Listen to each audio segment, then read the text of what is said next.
আমাদের বাংলাদেশের মধ্যে যেগুলা কাজ যে অচল অবস্থায় আছে, এই কাজের কারণে আমরা যে ভারতের কাছে আমরা মাথা নত হওয়া লাগে, সেইগুলা কাজ আমরা যদি পূরণ করে নেই দেশবাসী বা আমাদের বন্ধু প্রবাসী ভাইদের সাহায্যে বা দেশবাসীর সাহায্যে, সেইগুলা আমাদের দেশের যেগুলা অসল কাজ রয়েছে, এই অসল কাজের কারণে আমরা ভারতের কাছে যে মাথা নত করা লাগে, আমরা যদি সেই কাজগুলা আদায় করে নেই তাহলে অবশ্যই ভারতের কাছে আমরা কোনোদিন মাথা নত করা লাগবে না। ওয়ালাইকুম ওরহমতুল্লাহ। প্রিয় দেশবাসী, আশা করি সবাই ভালো আছেন, আলহামদুলিল্লাহ।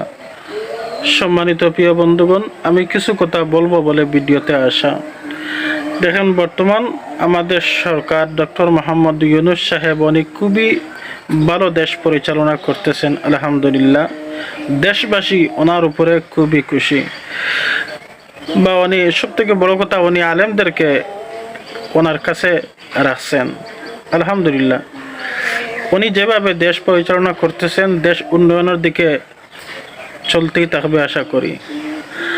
তো সম্মানিত প্রিয় বন্ধুগণ, ওনার যে বক্তব্য, ওনার যে ধারণা যে ভারতের সাথে বন্ধুত্ব নয়, ভারত আমাদের প্রতিবেশী দেশ হিসাবে উনি মূল্যায়ন করেন। এই কথার জন্যে বা ওনার ধ্যানের জন্যে ওনাকে হাজারো ধন্যবাদ জানাই আমি। সম্মানিত প্রিয় দেশবাসীর উদ্দেশ্যে আমি কিছু কথা বলতে চাই। দেখেন, ভারতের সাথে বন্ধুত্ব নয় এবং ভারত আমাদের প্রতিবেশী রাষ্ট্র, এই কথায় আমিও খুব সহমত প্রকাশ করতেছি।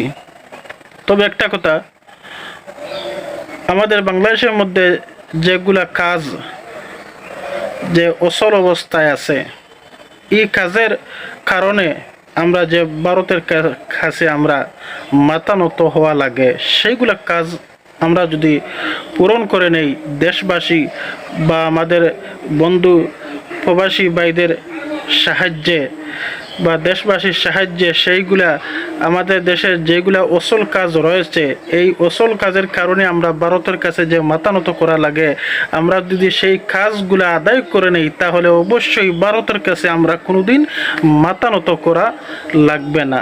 একটা কাজ হচ্ছে যে ফারাক্কা বাঁধ, যদি প্রবাসী ভাইরা সাহায্য করে বর্তমান সরকারকে এই ফারাক্কা বাঁধ বেঁধে ফেলে, তাহলে অবশ্যই এ বাঙালি জাতি ভারতের কাছে কোনোদিন মাথা নত করা লাগবে না। আর আরও কিছু কাজ রয়েছে যা দ্বারা আমরা ভারতের কাছে অচল হয়ে যাই।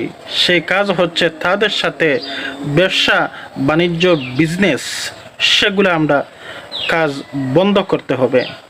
দরকার পড়লে পাকিস্তান আছে, চীন আছে, রাশিয়া আছে, তাদের সাথে ব্যবসা বাণিজ্যের দিকে আপনারা হাত মিলান, আমার মনে হয় খুবই ভালো হবে।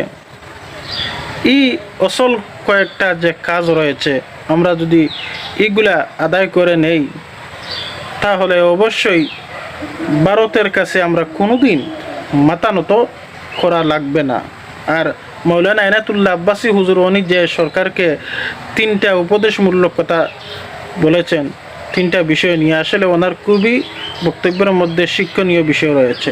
যাই হোক, আশা করি এগুলা সরকারে উনি মেনে নেবেন ইনশাল্লাহ।